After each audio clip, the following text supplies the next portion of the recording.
নমস্কার। সর্বহারা অবিশ্বাসী। আমার ঘনিষ্ঠ বন্ধু স্ত্রী বেশ সেজে গুজে এসেছে, কিন্তু আমাদের সঙ্গে খেতে বসবে না। আজ তার নীল ষষ্ঠী। যৌবন বয়সে এই নিয়ে কত না চটুল রঙ্গ করতাম, এখন শুধু একটা পাতলা হাসি। অন্যের বিশ্বাসে নাকি আঘাত দিতে নেই। আর এক বন্ধু যে প্রথম আমায় ছাত্র রাজনীতিতে টেনেছিল, তার আঙুলে দেখি একটা নতুন পাথর বসানো আংটি। আমার কুঞ্চিত ভুরু দেখে সে দুর্বল গলায় বলল, শরীরটা ভালো যাচ্ছে না, তাই শাশুড়ি এটা পড়তে বললেন, মুনস্টোন। না বলা যায় না। আমার মনে হলো এ যেন আমারই নিজস্ব পরাজয়। শ্রদ্ধেয় অধ্যাপকের বাড়ি মাঝে মাঝে যাই তার আলাপচারিতা শুনতে। এখনো কত কিছু শেখার আছে।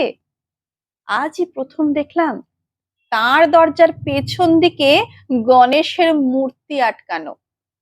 প্রশ্ন করিনি, তিনি নিজেই জানালেন, দক্ষিণ ভারত থেকে ছেলে এনেছে।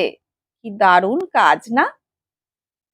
সুন্দর মূর্তির স্থান শোকেসের বদলে দরজার ওপরে কেন? বলিনি সে কথা। সেই ফক্করির বয়স আর নেই।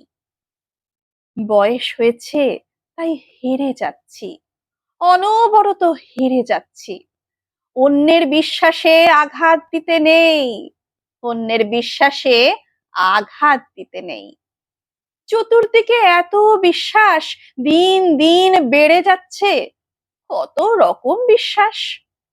যে গেরুয়াবাদী ঠিক করেছে পরধর্মের শিশুর রক্ত গড়াবে মাটিতে, চাটবে কুকুরে, সেটাও তার দৃঢ় বিশ্বাস। ধর্মের যে ধ্বজাধারী মনে করে মেয়েরা গান গাইলে গলার নলি কেটে দেওয়া হবে, টেনিস খেলতে চাইলেও পরতে হবে বোরখা, সেটাও তার দৃঢ় বিশ্বাস।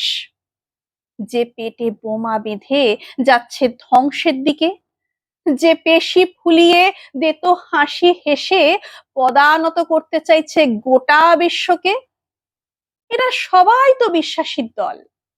সবাই বিশ্বাসী, বিশ্বাসী, বিশ্বাসী। এক একবার ভাঙা গলায় বলতে ইচ্ছে করে, অবিশ্বাসীর দল জাগো, দুনিয়ার সর্বহারা অবিশ্বাসীরা এক হও। নমস্কার। কণ্ঠে আমি রিয়া ভট্টাচার্য। কবিতাটি লিখেছেন কবি সুনীল গঙ্গোপাধ্যায়।